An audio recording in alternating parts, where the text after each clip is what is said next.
gusto, una alegría, una bendición estar nuevamente junto a ustedes aquí en este su espacio, Lecciones de Esperanza.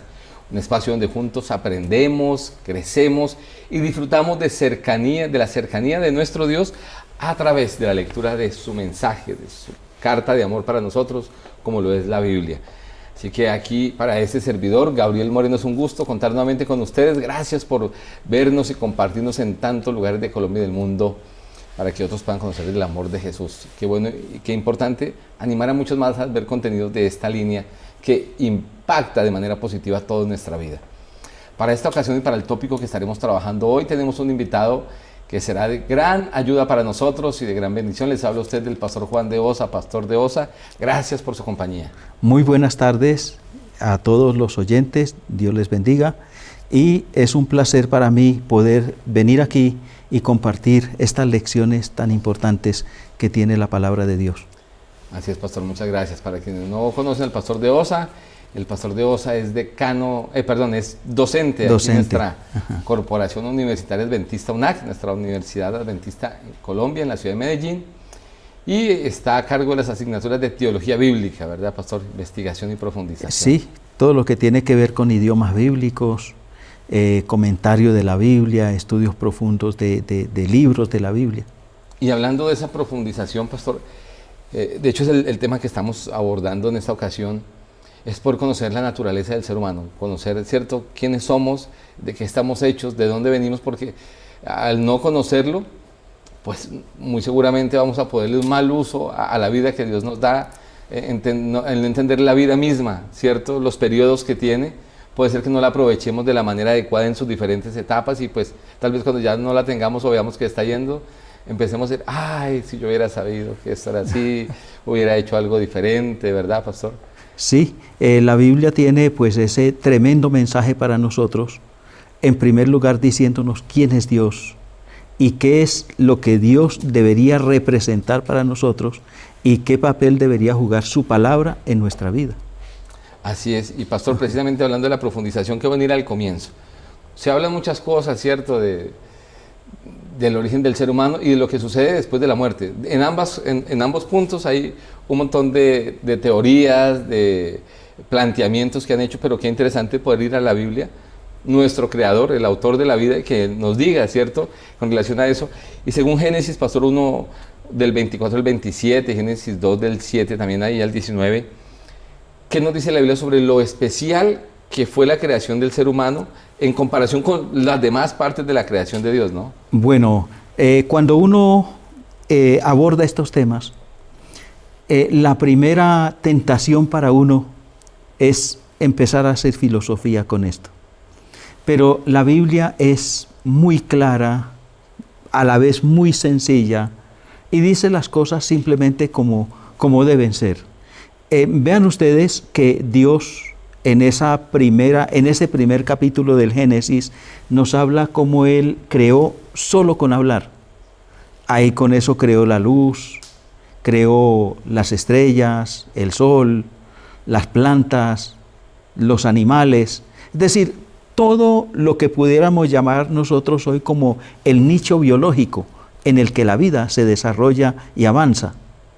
Pero cuando vino para crear al hombre, entonces se tomó el trabajo de tomar tierra, amasarla, formarlo, me imagino formando órgano por órgano, sistema por sistema, y una vez que lo hubo creado, entonces que lo hubo hecho, entonces ahora lo convierte en un ser viviente. Mire que la vida que Adán recibió y que todos los animales y plantas anteriores a él, creados antes que él, recibieron vida, pero la recibieron de Dios, que es definitivamente la fuente de la vida. No sabemos, no podemos definir qué es la vida, pero lo único que sí sabemos es que la nuestra y la del mundo que nos rodea, pues viene de Dios. Qué interesante y qué lindo saber que tú, así como somos, alticos, bajitos, unos más blancos, unos más oscuros, ¿verdad? Unos con las orejas de una forma, otros, somos especiales para Dios y Él te formó. Y como te formó y como me formó, somos parte de esa creación maravillosa de Él. Y en ese proceso, pastor, luego de la creación, hay personas que al no entender de dónde venimos, no entienden la realidad de la vida. Hay algunas teorías que dicen que el ser humano nunca muere, ¿no? Y por eso la gente tal vez no le da trascendencia a aprovechar bien la vida en la que esté, porque creen algunos que van a tener muchas vidas, entonces si no hace algo en esta, en la próxima se podrá hacer, sí, ¿verdad? Pero ¿qué nos dice la Biblia sobre la fragilidad de la vida del ser humano según el autor de la vida, ¿no? Sí, sí. Bueno, mire que en Génesis 2:7, que es donde empieza a hablar Dios de, bueno, que es como el segundo relato de la creación, es decir, una explicación de lo que dice Génesis 1. Dice que Dios formó al hombre del polvo de la tierra, infundió en su nariz aliento de vida, y entonces el hombre llegó a ser un ser viviente. Pero eso es lo que dicen nuestras versiones modernas. Pero si vamos a versiones más antiguas, cuando el castellano no estaba tan desarrollado como ahora, en esas versiones usted lee, y era el hombre un ánima viviente. Y entonces eso también implica, cuando decimos ánima, cuando la gente dice ánima, están hablando también de alma, un alma viviente. Así que aquí de plano, el versículo nos dice que el hombre no es que tiene un alma, sino que es un alma. En otras palabras, yo soy un ser integral, indivisible, y por lo tanto yo no puedo ser seccionado en diversas realidades. Yo soy una realidad única. Así es. Los sociólogos hablan de unicidad de la persona humana. Así que somos uno. Ahora, a decir que yo tengo una realidad que puede sobrevivir a mi misma muerte es hablar justamente todo lo contrario a lo que dice la Biblia. Ahí en el capítulo 3, no, es el capítulo 2.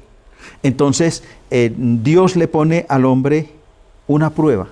Le dice, mire, aquí está este árbol.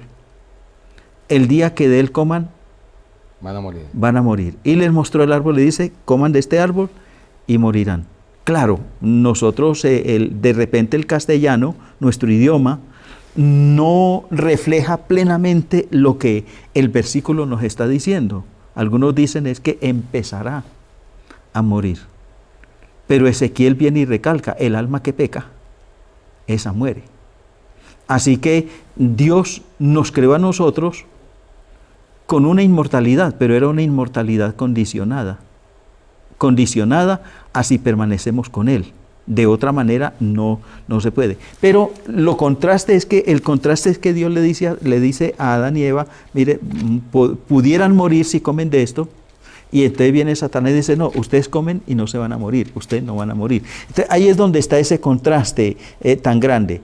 Pero Dios nos creó con una inmortalidad, sí, pero una inmortalidad condicionada, y entendiendo esa inmortalidad dentro de la unicidad del ser humano, no nunca dividiendo al ser humano para que una desaparezca y la otra permanezca. Así es, pastor, y entendiendo eso nos damos cuenta que nuestra vida tiene un límite. Toda alma que pecare, usted lo dijo, morirá. Sí. Si miramos nuestra realidad, como usted lo menciona, hemos visto muy seguramente partir a tíos, primos, amigos, escuchamos en las noticias, y aunque la muerte es un tema, una realidad que quisiéramos escapar, que quisiéramos ignorar, está allí. Sí. Y la tenemos de una u otra manera, ¿cierto? Que palpar, que sentir, que experimentar. Y a veces el no tener claro eso, que el ser humano realmente somos fragilidad. Venimos de un Dios poderoso, maravilloso, nos dio la posibilidad de vivir eternamente, pero nos equivocamos, fallamos, y a raíz de ese pecado, como usted lo menciona, Ezequiel 18, toda alma que pecar y morir, y creo que todos estamos contagiados del pecado, la solución viene de parte de Cristo, ¿verdad? Será como puesto ese antídoto de manera completa cuando Él regrese. Por ahorita hay una esperanza para nosotros, una promesa de salir de ese proceso, y precisamente, ¿cuál es la promesa que Dios nos da a nosotros en medio de un mundo tan complejo, lleno de dolor, y con un enemigo que nos asusta tanto? Porque hay muchas cosas que asustan a la gente, que le roben alguna parte, que tenga un accidente, pero finalmente creo que lo que más le tenemos miedo a los seres humanos muchas veces es a la muerte. ¿Qué esperanza hay para nosotros, pastor? Bueno, mire, para acotar un poquitito de esto, alguien me dijo una vez, en términos generales, los ricos no le temen a nada. Dijo alguien. Dijo alguien. A lo único que realmente le temen es a la muerte. Porque frente a la muerte todos somos iguales. Es decir, todos tenemos que afrontarla en algún momento. Tenerle miedo, pues es algo infundado. Le tememos, pero a la vez eso es infundado. Porque es algo por lo que todos en algún momento tendremos que pasar. Pero hay un dicho que yo leí hace tiempo en una de las obras de Agustín, el que la gente conoce con el nombre de San Agustín. Él en ese libro decía que, bueno, es un diccionario, en realidad un diccionario de filosofía, donde yo leí la biografía de él y sus dichos famosos.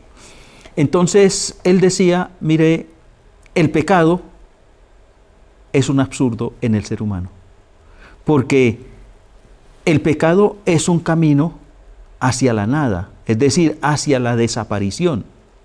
Pero otra de esas frases famosas que apunta mucho a la pregunta que estamos formulando en este momento, es que ser un viejo, es decir, entrar al proceso de envejecimiento, ser un viejo, decía él, es estar cerca de la muerte.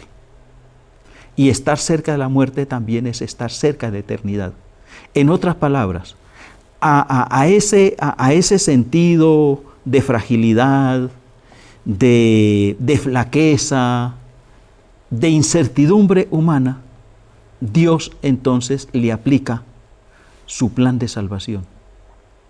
Y en algún momento, obviamente nos tenemos que morir, pero como dice Apocalipsis, bienaventurados de aquí en adelante los muertos que mueren en el Señor. Porque Él dice, sí descansarán de sus obras. Así que desde ese punto de vista, entonces nosotros podemos saber que la muerte es simplemente algo pasajero. ¿Por qué? Porque nuestra vida, la vida está escondida en las manos de aquel justamente que nos dio la vida, nuestro Dios. Esa promesa es maravillosa. Así es, pastor. Y esa promesa nos la dio Dios a los seres humanos, entendiendo el miedo que hubo en el ser humano, porque cuando Adán y Eva pecan, lo primero que dice la Biblia, ten temor, sí. Tratan de esconderse de Dios y cambia su dinámica, ¿verdad? Pero entendiendo Dios lo que había en su corazón, les da la promesa de lo que necesitaban. Sí. Y era esperanza. Y desde ahí ha venido el Señor mostrándonos que ante la fragilidad del ser humano está la poderosa eternidad, ¿cierto? Y el poder restaurador de Dios. Sí, a la fragilidad humana, digamos que la solución al problema de la fragilidad humana, la solución a nuestra mortalidad, la solución a todos esos temores que nosotros tenemos del futuro, es justamente la potencia y la grandeza de nuestro Dios, que es inmortal y que vive por los siglos y por la eternidad. Y pastor, en ese punto de los miedos y de la inmortalidad hay algo que me llama la atención y es algo que es tal vez un engaño en el que hemos caído muchos. Le tenemos miedo a la muerte física, pero Jesús dijo en San Mateo capítulo 10 versículo 28 que no deberíamos tenerle miedo a la muerte física, porque para el que camina con Dios y conoce la realidad de Dios de la muerte, realmente es un descanso y es un sueño. Dice, ténganle miedo a los que matan el alma. A los que matan el alma, no el cuerpo, sino el alma. O sea, los que van a poder interrumpir ese plan de Dios de eternidad. Sí. Pero la realidad es que nosotros a eso a veces no le tenemos miedo. O sea, somos muy a veces arriesgados en entrar en irnos por vías o tomar decisiones que tal vez pueden proteger en ese momento o en ese instante nuestra integridad física, pero pueden separarnos de Dios y robarnos la vida eterna. Sí. Y a veces, si está en la balanza, muchas veces decimos, esto tal vez de pronto, luego miro cómo lo arreglo con Dios, pero por ahorita voy a cuidar mi integridad física, ¿verdad? Sí, ajá. Pero el consejo de Jesús es distinto, ¿no? Dice, no le tengan tanto miedo a la muerte física, preocúpense más bien. Sí.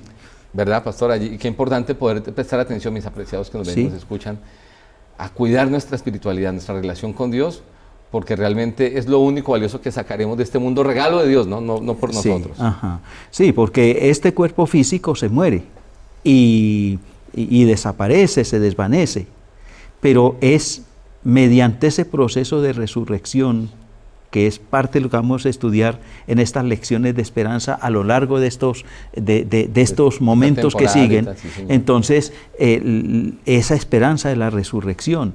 Entonces, si usted y yo nos mantenemos unidos a Dios, nuestras obras están en Dios. Eso es lo que dice Apocalipsis allá en ese texto que mencioné hace rato, que los bienaventurados los muertos que mueren en el Señor, y menciona la palabra obras, porque sus obras con ellos siguen. Es decir, que en la medida en que pongamos nuestra vida en las manos de Dios, entonces esto físico que somos nosotros puede desaparecer momentáneamente, pero está la esperanza de la resurrección, del reavivamiento, que Dios vuelva a darnos vida para vivir entonces ahora sí eternamente con Él y eternamente por la eternidad. Y pastor, también vemos que la Biblia está llena de paralelos a veces y de paralelos contrastados. Ajá. Vemos Génesis 2:7 hablando de que Dios formó al hombre y puso aliento de vida en su nariz, y el hombre fue, como usted mencionó, un alma viviente, ¿no? Sí. Ajá. Una unicidad que no se puede vivir. Si el alma se separa del cuerpo, no hay vida, la vida la pone Dios, ¿cierto? Ajá. Pero luego encontramos en Eclesiastés 12, Ajá. que nos hace un relato del proceso inverso a cuando Dios nos da la vida, ¿no? El resultado del pecado, habla del envejecimiento y de una manera poética, ¿no? Habla allí de cuando nuestros ojos ya empiezan a no ver igual, nuestros dientes empiezan a caerse y algunas cosas. Pero me llama la atención que finaliza el versículo 7 en ese proceso diciendo: antes que el polvo vuelva a la tierra como era y el espíritu vuelva a Dios, ¿quién lo dio? O sea, sí. El proceso inverso del justamente que está en Génesis, ahora viene acá retirándose el espíritu y el polvo volviendo a la tierra, ¿no? Ok, sí. Esa es la explicación más sencilla, pero a la vez más clara y más profunda de lo que significan la vida y la muerte. Cuando Dios crea al hombre, junta dos elementos. Es la tierra, amasada y formada, y su aliento. Una vez que nos morimos, entonces el aliento se separa, y entonces ahora están separados aliento y polvo nuevamente, y cada uno vuelve al lugar de donde salió. Pero afortunadamente eso es, como les decimos, es transitorio. Yo me imagino, uno pone a veces a funcionar su imaginación, una persona que se murió hace 2000 años, por decir algo, pero murió en Cristo. Y entonces ahora viene y despierta como de un sueño y justamente ve a Cristo. Eso es un asunto maravilloso. Claro, y ahí es donde entendemos por qué los que caminan con Dios o caminamos con Dios no le tenemos tanto miedo a la muerte, porque entendemos que es un paréntesis en el proceso de la vida con Dios, sí, que finalizará con la venida de Jesús, y ese paréntesis allí se abrirá y continuaremos, ¿verdad? Sí. Una vida eterna con Dios, pero a diferencia de la vida que tenemos ahora, que tal vez con situaciones complejas nuestras, de familiares, de amigos, es una vida completa de paz, de felicidad, sin dolor, sin la presencia de la muerte en ese nuevo mundo que Dios nos ha creado. Pastor, ¿qué otros pasajes nos ayudan a tener claridad sobre lo que pasa también cuando el ser humano muere, ¿no? Hablando de la fragilidad y de lo que la Biblia menciona sobre la muerte, porque la gente dice que no, que el espíritu vuelve por allí, que queda por allá hablando a las personas, cuidando a los... ¿Qué dice la Biblia? Por ejemplo, Eclesiastés. Sí. Habla claramente de Eclesiastés 9, ¿no? Ajá. Allí versículos del 5 al 10. Algo allí nos dice la palabra de Dios. Dice, porque los que viven saben que han de morir, pero los muertos nada saben ni tienen más recompensa, ya que su memoria es puesta pues puesta en olvido. Ajá. Bueno, mire qué claridad dice ahí. Cómo es de claro la Biblia al decirlo. Yo, en este preciso momento, por lo menos sé una cosa. Por lo menos sé una cosa. Que tengo absolutamente segura. Me voy a morir. Pero un muerto, dice ahí claramente, no sabe nada. No sabe nada. Así que la Biblia es muy clara diciéndolo. Así que decir que hay una entidad mía que queda viva y consciente después de mi fallecimiento, contradice precisamente ese pasaje de la Biblia. Así es, pasaje de la Biblia que recordamos para todos es el libro de nuestro Creador, ¿no? El manual de nuestro Dios Creador. Así que pues tiene toda la validez y creo que es lo más seguro. Claro. Más que confiar en lo que alguien dijo, es confiar en lo que Dios el libro que más ataques ha recibido en toda la historia, ¿no? Sí. Y continúa vigente y lejos de desactualizarse, la gente lo lee y dice, wow, tremendo, porque se aplica. Sí, es que es multifacético, diría Así yo, donde cualquier situación, cualquier pregunta, cualquier duda, la Biblia tiene el poder justamente de despejar esas dudas. Como dice entonces Génesis 2:7, entonces Dios formó al hombre, te formó a ti, me formó a mí, nos dio la vida, del polvo de la tierra sopló en nuestra nariz aliento de vida y entonces fuimos seres vivientes. Cuando nos separamos de Dios empezamos a morir también, pero cuando el Espíritu, cuando morimos en ese momento, dice la Biblia, leímos con claridad, el Espíritu vuelve a Dios quien lo dio. Ajá. Y el cuerpo vuelve a la tierra, a los que esperaron en Dios, a esperar a que Él venga para levantarlos, ¿verdad? Para vida eterna, y quienes no se pierdan nuestros próximos capítulos, que estaremos hablando qué va a pasar para quienes no aceptaron ese plan de Dios. Así que los esperamos aquí para nuestro próximo capítulo. Yo finalizo con un pensamiento que me llamó la atención, pastor y amigos. Está en el libro Deseado de todas las gentes, de nuestra escritora cristiana Elena White. Dice, la enseñanza bíblica de la inconsciencia de la muerte no debería generar pánico en los cristianos. En primer lugar, a los que mueren sin ser salvos no les espera un infierno que arde eternamente, ni un purgatorio temporal. En segundo lugar, a los que mueren en Cristo les espera una recompensa asombrosa. No es de extrañar que para el creyente la muerte es un asunto trivial. Para el cristiano la muerte es tan solo un sueño, un momento de silencio y tinieblas. La vida está oculta a través de Cristo en Dios, y cuando Cristo, vuestra vida, se manifieste, entonces vosotros también seréis manifestados como Él en gloria. Como Él en gloria, sí. Pastor, gracias por la compañía. Muy amable por este tiempo que ha dedicado para ayudarnos a entender un poquito más lo que dice la Biblia sobre la naturaleza humana. Bueno, muchas gracias por la invitación. Estamos siempre a la orden para seguir trabajando estos temas tan interesantes. Vamos a orar entonces. Bueno. Eterno Dios, aquí estamos. Gracias porque ante las dudas e inquietudes que tenemos, Señor, de quiénes somos, cuál es la mejor manera para vivir y para dónde vamos, tu palabra tiene absolutas y completas respuestas para esto. Hoy hemos entendido que somos creación maravillosa de Dios. De manera particular, te tomaste un tiempo para nosotros, nos has dado promesas que solamente para el ser humano se hacen efectivas, como la vida eterna, Señor, y que en medio de la fragilidad que enfrentamos como seres humanos, podamos saber que podemos aferrarnos a la vida eterna a través de Jesús y la promesa que el cielo nos da de vida eterna por medio de su sacrificio. Así que permite que quienes nos ven y nos escuchan, Señor, podamos dejar de temer a la muerte de este cuerpo físico, Señor, y concentrarnos en cuidar mucho nuestra relación contigo, de forma que si algún día descansamos de nuestro cuerpo físico, podamos tener la esperanza de algún día levantarnos para vivir por la eternidad en un mundo maravilloso y asombroso, en la presencia de Dios y de la mano de Jesús. Bendice al pastor de OSA, su ministerio, su familia. Bendice a todos aquellos que nos ven y nos escuchan, que tu paz les acompañe, que al entender esta realidad nuestra vida esté llena de esperanza, sabiendo que no somos del fruto del azar, que somos creación de Dios, que ha venido a rescatarnos y que pronto completará ese proceso. Nos dejamos en tus manos de amor y todo lo pedimos y lo agradecemos en Jesús. Amén. Amén. Amén. Dios les bendiga, Dios les guarde, les acompañe y les esperamos muy pronto en un nuevo capítulo de Lecciones de Esperanza.